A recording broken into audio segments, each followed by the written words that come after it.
told our agent this place holds 30,000 people. It does. We had 30,000 here last night. Now play. The audience is getting restless. We want Chili Willy! We want Chili Willy! Hey, Red Hot Chili Peppers, would you guys like to appear on a Krusty the Clown special? Sure, if you can get us out of this gig. No problemo. Hey, Mo, look over there. What? What am I looking at? I don't see nothing. I'm gonna stop looking, so... The Stonecutters, episode 5. How's every one of you today? Thank you for watching every single one of our videos. And, you know, sir, please do the honors. That's right. You know what that signifies, everybody? That means that the Stonecutters are back, and we're here to unfuck the world one more time. So don't forget to subscribe. 1 beer at a time. 1 beer at a time. That's how we do things. And today's episode, we're gonna be talking about like 3 guitar players from a band that is really influential for us. We love this band. We pretty much grew up listening to this band, and this band is the popular and always remember the Red Hot Chili Peppers. So we're gonna be talking about, you know, what happened with John Frusciante, what happened with Dave Navarro, and what happened with the late great Hillel Slovak. It's like Slovak, and also give me the name of the other guitar player, the one that replaced Frusciante. Josh Klinghoffer. And I also want to throw in there from the very first album they did was Jack Sherman, who only appeared on that album, and I think he was on a few other albums. They kind of brought him back to do background vocals and stuff like that, but Jack Sherman shouldn't be forgotten. We try not to forget anybody on here.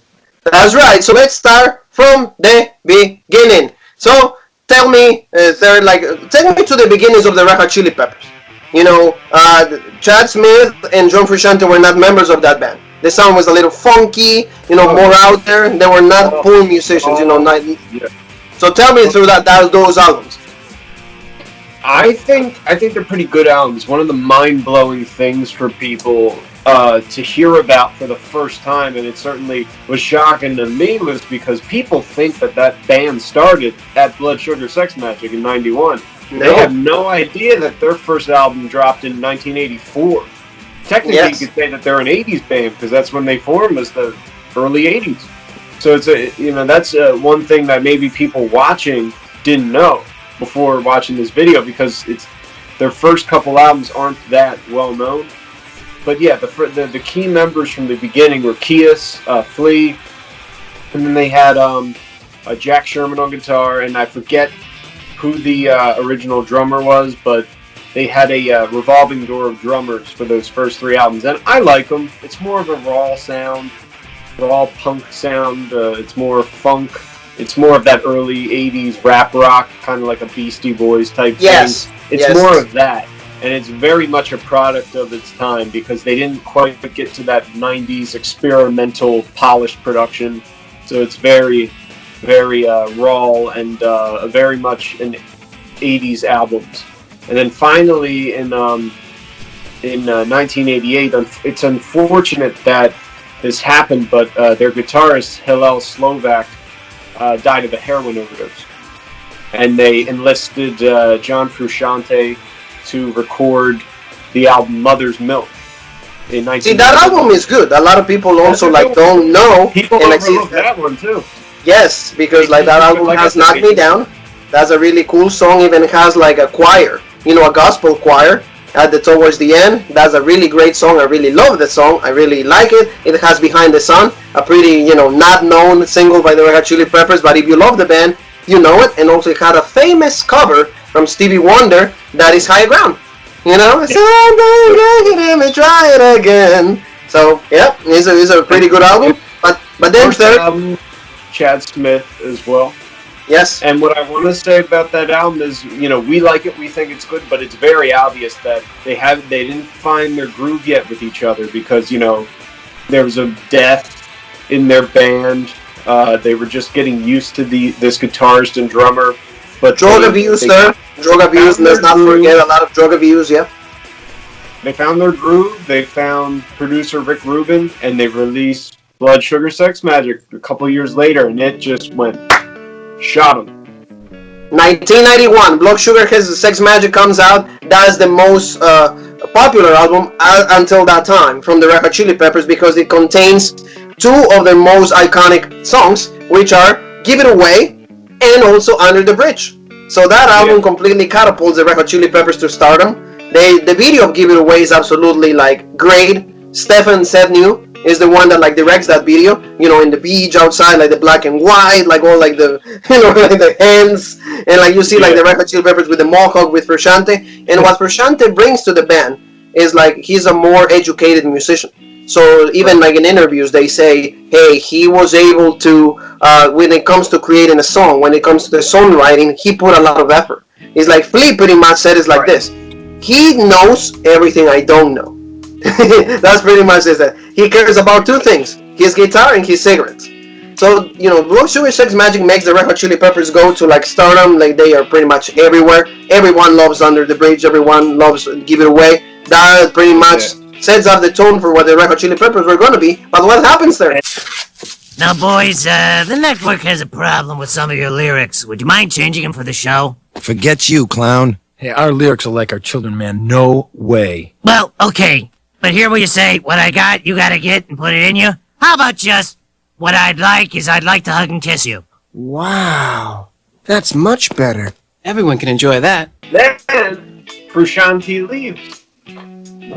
He leaves right away. And listen, it's not clear as to why. I mean, he had drug problems, but it's not like he had like other stories about bands where they had a fight, they almost punched each other, and they were like, you know what, I'm out. He kind of just went, I'm leaving. Yeah, it doesn't make sense to me. You're up here now. I don't know how many times platinum that album had to go, and he's like, I'm out. So, in steps Dave Navarro for One Hot Minute. Yes, yep. Dave Navarro comes in on 94. Dave Navarro, for the ones that don't know, he had a pass with Flea on Jane's Addiction. Jane's Addiction was a band that like they have Flea and Dave Navarro, so like pretty much Flea kind of convinced Dave Navarro. He's like, hey, help me out, you know, join the Red Hot Chili Peppers because we gotta do another album. We gotta create the sequel for Blood Sugar Sex Magic. So that was a lot of pressure from the Red Hot Chili Peppers. Then Dave Navarro pretty much adds like a more like a metal riff to the, you know, to the songs. Like the sound changed it a little bit, because see, with John Frusciante you kind of get the Red Hot Chili Peppers fun, upbeat, happy tunes, and also like romantic, like pretty like well-crafted ballad like Under the Bridge. But see, Give It Away, you know, Suck My Kiss, you know, songs that are powerful, but you see the joy yet. This album, like I think Anthony, everybody else, all the members in the band were still mourning the loss of John Frusciante, to the point that like even the song Soul to Squeeze is kind of like a cry for John Frusciante, because he had recorded the song but he left, so he wasn't part of the video and everything. So now, One Hot Minute there, you know, what do you like that album? Do you, because like, then I'll tell you my take on One Hot Minute. Here's what I think about that album. I think it's good. I think, though, there's 13 tracks. Some of them could have benefited from trimming down. There's a lot of 6-minute tunes on it, and, you know, like you said, they're not bad musicians. The songs aren't crafted in a way that's, you know, irritable, but it's just they're too long and the album kind of drones on. You know, I like the singles like My Friends, Warped, Aeroplane, which is, you know, more upbeat, but like you said, because its guitar tone is so it's darker than Frusciante's. Even Aeroplane can sound dark, even though it's kind of like, I love this. That's and music is my aeroplane. You still get a sense of like dread when you listen to it, and you know that's because of Navarro's playing. However, I feel that Dave Navarro was kind of set up to fail in a way, because you release Blood Sugar Sex Magic. It's your most well-received album. It's selling 1 million and so copies. Then you get this new guy to come in to replace your beloved guitar player, and you basically tell him, hey, you got to follow up that album. Good luck. Yep. You know, there's not much you can do. Even if it wasn't Dave Navarro, I still think people would have looked at it and said, well, it's not as good as Blood Sugar Sex Magic. And that's pretty much what it was. But any guitarist that would have went into that role, even if it wasn't Navarro, would have been kind of chastised. Because I feel like if you're following up Blood Sugar, you're set up to fail in a way. Yeah, and that's what happened because see, like you said, My Friends is another number one that they had. Really great song, and I think a lot of it is related to Frusciante. You know, the song is pretty much like target to him. But see, Airplane, I really enjoy that song. Absolutely right. I'm not a big fan of that song. It's just because the video is kind of weird. Like you said, the dark place for the Red Hot Chili Peppers at that time. I love the cover that they did on like for the Beavis and Butthead to Go to America soundtrack. Love Roller Coaster, spot on. Roller coaster, oh love, so what? A great song. I really love that. But see, Navarro is also like staying on the Red Hot Chili Peppers, not like long enough. Only did his album and done. Right, he didn't really get comfortable with the band because he wasn't there long enough. But yeah, I think he gets a bad rap. But my defense of him will always be, you know, what could you have done if you had to follow up that and you had just been thrown into the role? Yes, and like see, like even they say, for example, this album, a lot of Anthony Kiedis wasn't like absolutely like a drug problem, so he wasn't there like in the sessions while recording. Pretty much Flea and Navarro had to come up with most of the songs, so Anthony was pretty much absent during the whole thing. And even he says on an interview, like the process for writing songs with Dave was really different than what it was with John. So like it was different, but see, I feel that like you said, the level of expectation was really high. And anybody would have felt. It's not Dave's fault. But then, assuming creative differences, a lot of drug issues also, like Dave was like a pretty much on drugs also, he ends up leaving the band. Before we go on, I want to add that even though, you know, the album wasn't as well received critically, they were still riding that wave from Blood Sugar. Yes. So One Hot Minute still went double platinum. Yes. So even though people go, that album failed, it technically didn't. It sold 2 million copies just in the U.S. alone. But then, as you were saying, Navarro would go Splitsville. And we were just saying, you know, like there's a lot of songs that you can say, oh yeah, that's the Red Hot Chili Peppers. Airplane is pretty well played. My Friends are really pretty well played in the radio, and you know, alternative radio. Those two are so like you know that there's songs that like Dave Navarro produced that they were good enough. So you're right. So a lot of like, you know, the Red Hot Chili Peppers go like, you know, hiatus. And then 1998, John Frusciante joins the band back. And then they produce their best album till date. They go, you didn't even think it could be possible, but they go past Blood Sugar Sex Magic. They just they blow right by that in terms of success with Californication, which for me, in my opinion, you know, other people have other opinions. That's one of the best photographs ever, is that album cover. Oh yeah. We have a beautiful picture right there for everybody that is looking at the video. So like absolutely great picture. But see the album, the reception there. I was 13 when this came out. Absolutely amazing. Even for us that, you know, we were not like English speaking people, we love the sound of Californication. Everybody had that album. You know, like we will listen, every single song is really good. And I will say, I know that like there's a lot of animosity toward Rick Rubin, but like, you know, he was able to produce something really cool. And to the point that like somebody, when they will call in the radio, in the Spanish radio, they will be like, can you put a song about communication? What? You mean Californication? Can you play communication? Can you play communication? What? No, Californication. And you know, all the singles, Scar Tissue. Great song, great video. They're all beat up. You know, like they're like going back to like in like a desert. And you know, and you see Frusciante back around the world. They name it in Pennsylvania. You know, like excellent track. Other Side. You know, that's one of my favorite ones they do. And listen, that album, other than Stadium Arcadium, because that's kind of like a rock opera, so you sort of have to listen to the whole thing. You know, usually with the Chili Peppers, is most of their albums, when I listen to them today, I just listen to certain tracks. But Californication, I always gotta listen front to back. Yes, it's so good, and every song, you know, flows into one another very, you know. And even I will say that creative time on the Red Hot Chili Peppers was pretty great. Just because remember, like the videos, Other Side is a really great video. Californication, that video was huge. That video was so groundbreaking, you know, so breakthrough, to the point that like, you know, it catapulted like Jonathan Davis and Valerie Ferris. Like they were the ones that like have done the year before, have done Freak on a Legion by Korn. and now they did Californication using all the PlayStations, the thing, like now loading every single detail like a video game.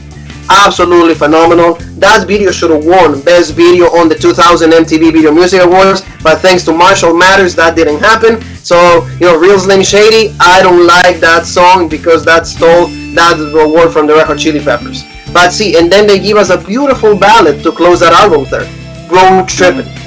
And even not even Chad is in the song because there's no drums, and in the video there was not even Chad. So tell me now, sir. And I want to add now that it's a shame because a lot of people, it's kind of justified it's kind of justified for the Frusciante fans, but a lot of people who like this band skip right over One Hot Minute, and they kind of look to Californication as the true follow-up to Blood Sugar Sex Magic. Yes. They kind of just go, what came after Blood Sugar? Oh, it was Californication. They kind of just skip over a whole era, but they're kind of justified in that because it's just such a great album. It is. Grammys win, every single award because that album, like you said, is probably one of the best rock albums of all time. That's a masterpiece, if you think of the era? Oh, yeah. And that's the masterpiece by the Red Hot Chili Peppers. That's the masterpiece right there. And that goes followed, by the way, not a bad album. A lot of great songs, but again, you had to follow up Californication and came out really quick. Came out on 2002. Californication was 99, kind of like going on tour. They pulled out 5 singles, so they were able to stretch that out. Now, by the way, it has a lot of great songs, but I don't think it's as good as Californication. Right. And I think that they take note of that going into their next album, which we will talk about, but right now we're on By the Way.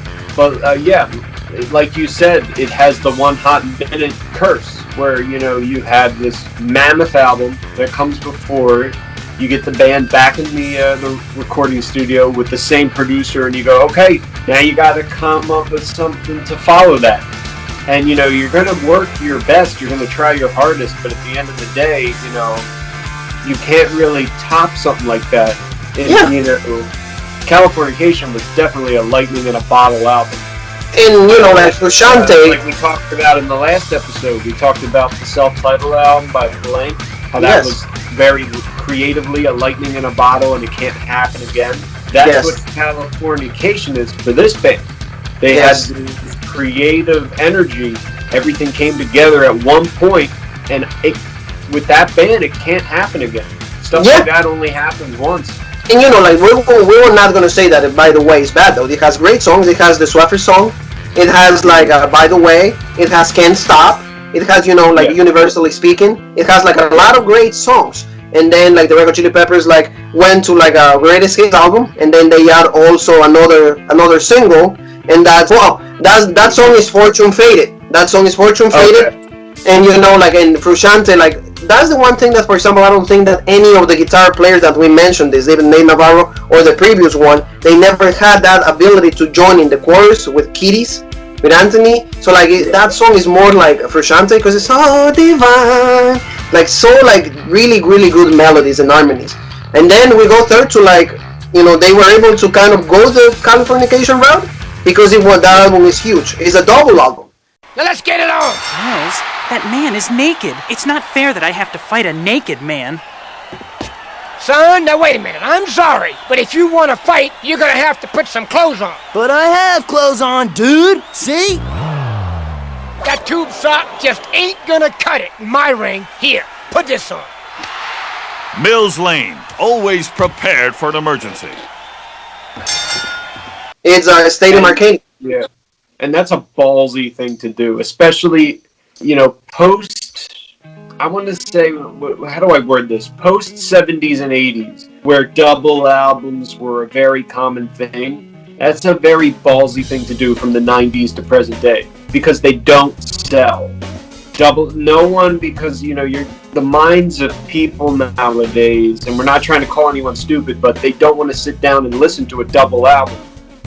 They want to listen to a 10-track album where they can just sit down, listen to those 10 tracks, and it's done. And they don't have that much time commitment, and it's digestible. But Red Hot Chili Peppers said, no, we're going to do a double album. And it sold a hell of a lot. it became, and that's a surprising thing in an age where double albums are designed to fail. Oh yeah, that they're that good of a band musically, and given their songwriting, that they can produce a double album that goes multi-platinum in 2006. Yeah, oh yeah, and like songs like Danny California, the video absolutely amazing. Reminiscing all the eras in like music. They went like they dress as Kiss, they dress as Kurt Cobain, like Nirvana, they dress as Elvis. Reminiscing all the eras, glam, punk, rock. Like the classic rock with Beatles, all of that, absolutely great. I really love that song, the video. Again, like a lot of creativity. I love that how the Red Hot Chili Peppers always gave me reasons to watch their videos. Tell Me Baby, a great song. They were just playing in the garage, really, really cool. And then a beautiful ballad, Snow. Hey, I love that. And I want to throw in, because it's well known, but it's not one of the big hits from the album, is I love the song Wet Sand. Yes. See, that's a beautiful song. That's a beautiful song. But see, they're like a lot of success. They had Californication. By the way, was well received, despite not hitting, like I would say sales wise, not that well received. But again, in the critics' eyes, very well received. Stadium Arcadium, both absolutely great. What happens after like pretty much a whole decade with John Frusciante? What happens with him in 2009? He leaves the band again. He leaves again with no real. I even saw an article that said he left with no drama. He just left again. He said he wanted to work on his solo projects more, which is understandable. Yeah. I mean, he probably wanted to see if he could be successful on his own, which he wasn't. But he tried. He tried. So. But see, tell me now, Ther, like, he leaves, he's in good terms, and now, like, and then somebody else comes in. You fill me in on that. They bring in Josh Klinghoffer, and they do I'm With You in 2011, which I think is a pretty good album. And again, goddamn, with the following up these big albums. He's, again, Klinghoffer, he's great guitarist. He's got his own style, different from Navarro, different from Frusciante. Obviously, everyone's got their own style, but his style is more stripped back in terms of guitar playing. But I think I'm With You is a good album. It's got a lot of good songs on it. But again, if you're a fan of the band and you just got Stadium Arcadium and now you got I'm With You, you're going to go like, well, it's not as good. Oh, yeah. Again, we're not saying this as we think this.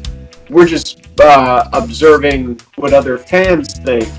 I don't think it's a fair assumption, really, to do that to bands, because even though it's true, kind of, you have to give everything a chance. I've always said that. You got to give every piece of music a chance. The only time that you didn't give anybody a chance was like when we were talking about Linkin Park, the last album, because you used to shit on that. So well, that's really bad. That's really bad. We will save Linkin Park for like another episode, but they will go, oh yeah, why is so and so heavy?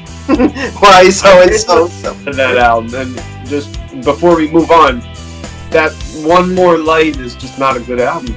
But I did listen to it. It's different though. Like, and see, that's the one thing, is like, it's pretty noticeable from guitar player to guitar player.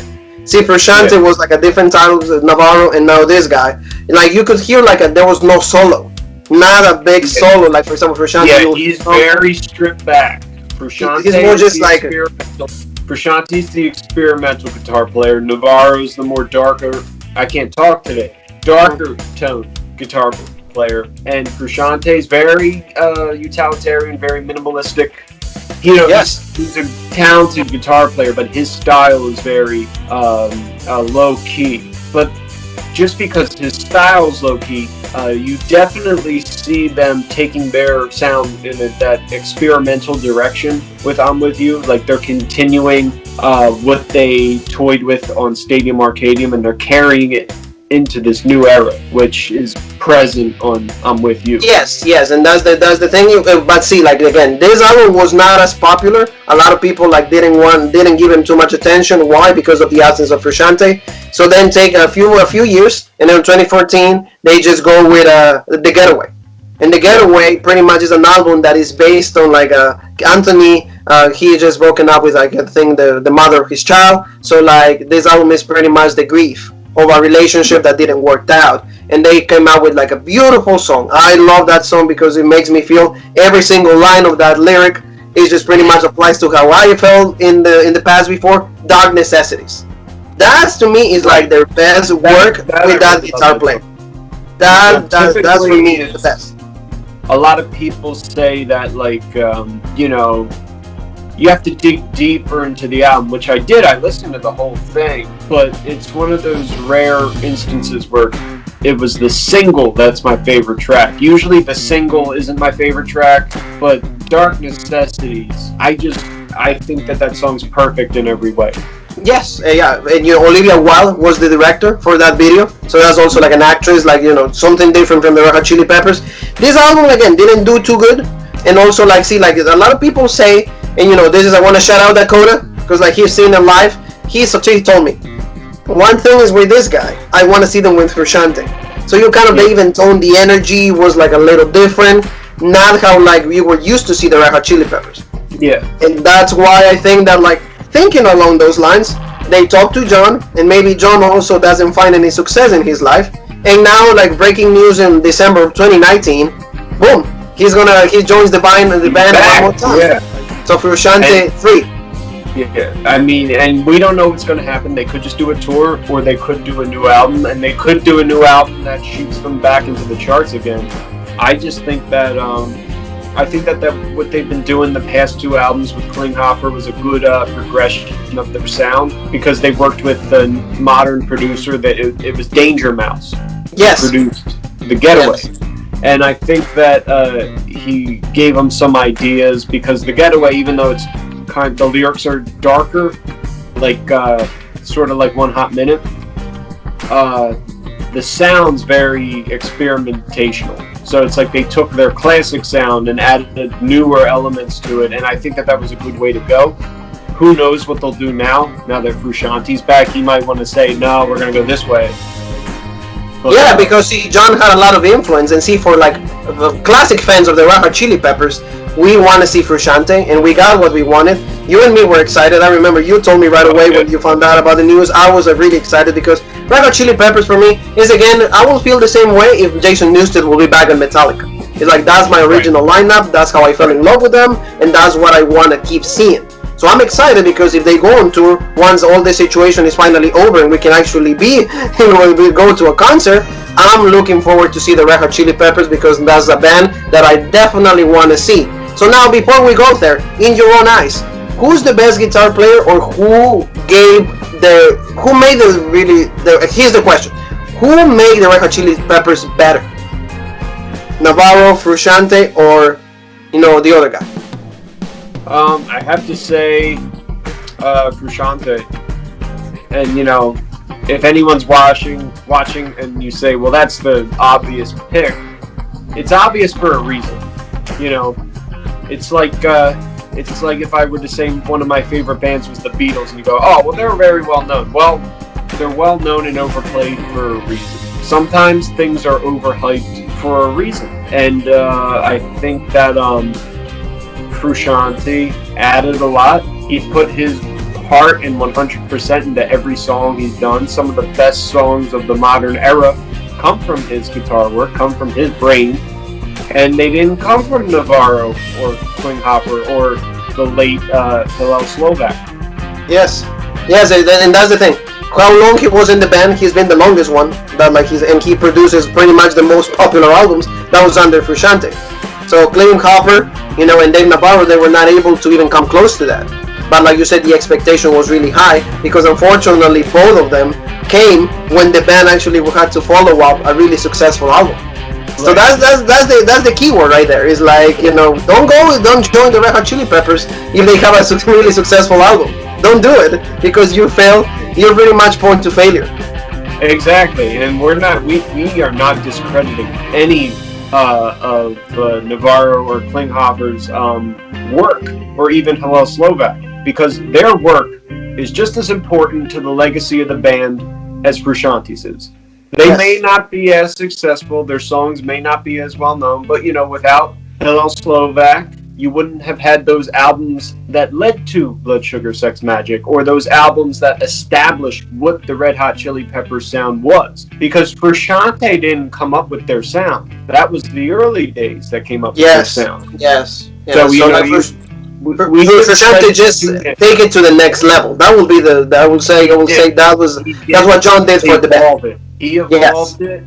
He didn't create it. We give credit to who created it, and we give credit to, you know, who filled Frusciante's shoes and had the guts to try and make it their own style, you know, whether they succeeded or not. So, you know, we don't ever say that their music doesn't matter, because it does, if you're looking at the history of the band. Exactly. So, family... Oh, no, I shouldn't say family. So, I think this wraps up for the discussion of this week, Mr. Third, Stonecutters episode 5. Thank you so very much for watching every single one of our videos. Don't forget, we have the covers, you know, rock covers. We have Ozzy Osbourne, Ordinary Man Review. We have Blink-182, Who's Better, Tom DeLonge's Matt Skiba. And also we have Metallica, Saint Anger discussion. We will come back for you guys for next week. And, you know, our campaign of Keep on Fucking the World will continue. We will never gonna stop. So, Third, before we go, you just tell them, you know, what do they have to do, damn it? What do they have to do? Watch, damn it. Watch, damn it! We'll come back! Messi, you're loud, and thanks to you, we've got a recurring flea problem. Hey, Bri! You wanna hang out? Go away, flea! You're not welcome here! And put on a shirt, you're 50! Actually, 54.